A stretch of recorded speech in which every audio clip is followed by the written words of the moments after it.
সিঁড়ির পাশে মালাজাত করতেছে, তখন দেখলাম একটা ছেলে ব্যাগ নিয়ে সিঁড়ির ওপর উঠলো। ওঠার পরে 2-5 জন ধর করে ওর ঢুকালো, ওর ভিতরে ঢুকিয়ে নিয়ে গেল। তারপর আমরা লাইট টাইট নিয়ে এসে দেখলাম মারধর শুরু হয়ে গেছে। হ্যাঁ ভাই, আমি একটা বেসরকারি সংস্থাতে কাজ করি। আমি গতকাল ট্রেনিং ছিল আমার অফিসের। ট্রেনিংটা শেষ করে আমি সন্ধ্যা হয়ে গেছে, সেই মুহূর্তে আমি বাড়িতে আসি। আমার টাকা দিয়ে দিয়েন, অথবা আমি আসতেছি তখনও দিতে পারবেন। ও আসলো, আসার পরেই তখন আমার ওই যে কিছু বিল ভাউচারের হিসাব নিকাশ ছিল, সেগুলো আমি বের করে কেবল সোফাতে রাখছি।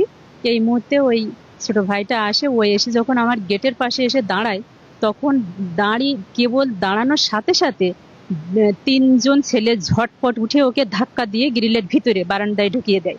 দেওয়ার পরে আরো ওই সাথে 12-14 জন এসে ঢুকে পড়লো। পড়ার পরে ওকে জোরপূর্বক টেনে হিঁচড়ে, মানে পুরা পেঁচাইয়ে ধরে ওকে আমাদের শেষ রুমটায় নিয়ে ঢুকিয়ে পড়ে। যে আপনারা কারা, কি জন্য আসছেন? তখন বলছে কি যে সব বুঝতে পারবেন বলে আমার হাত ধরে একশো টান দিয়ে আমাকেও ঘরের ভিতরে ঢুকিয়ে দেয়। এখন আমি যখন চিল্লাচিল্লি করি, তখন সাথে সাথে আমাদের বাড়ির লোকগুলোও দেখেছে ছুটে আসতে। তখন ওই সিঁড়ি দিয়ে যখন ঝটপট অতগুলো মানুষ উঠছে, তখন পায়ের আওয়াজে সবাই বলছে কি মেয়ে হঠাৎ কারা আসলো, দেখি যাই বলে ওরা তখন সাথে সাথে চলে আসছে।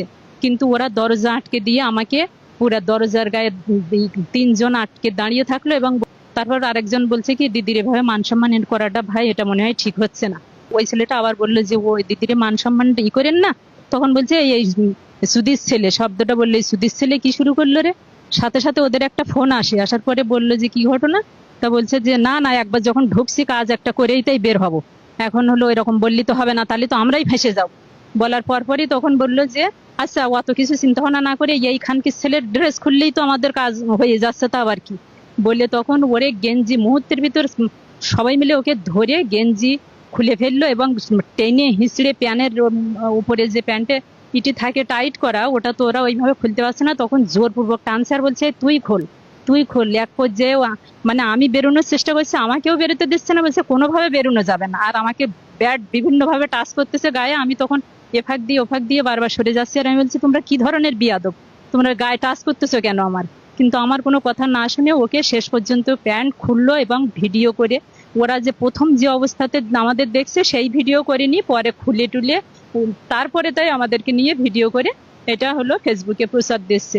আর এই মুহূর্তে ঢোকার সময় আমার মানি ব্যাগে আমার যে প্রোগ্রামের যে টাকা পয়সা ছিল সেসব আমার ব্যক্তিগত টাকা, আমার মা হসপিটালে ভর্তি, আমি ব্যাংক থেকে টাকা তুলেছি। এরা মনে হয়, আমি যেটা আন্দাজ করছি, যে সে খবরটা ওরা পেয়েছিল। এই পর্যায়ে আমি আর কোনো উপায় না পেয়ে আমার পরিবারের আশপাশের লোকেরা বিভিন্নভাবে চেষ্টা করেছে ছেলেটাকে মারধরের হাত থেকে বাঁচানোর, কিন্তু ওকে যখন মানে এতভাবে মেরেছে যে অনেক মানুষ এই মার সহ্য করতে পারেনি।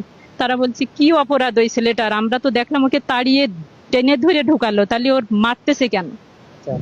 যারা এই আপনার এখানে আসছিল তাদেরকে কি আপনি চেনেন? আমি এর মধ্যে ইয়াসিন বলে একটা ছেলেকে, সে হলো মোটরসাইকেল চালায়, এবং নাম এই ফয়েজ বলে একটা ছেলে আছে, ওকেও আমি চিনি। আর বাদ বাকি সবাইকে আমি ফেসে চিনি, নামগুলো একটু আমাকে মানে শুনলে আমি নিতে পারবো নামগুলো।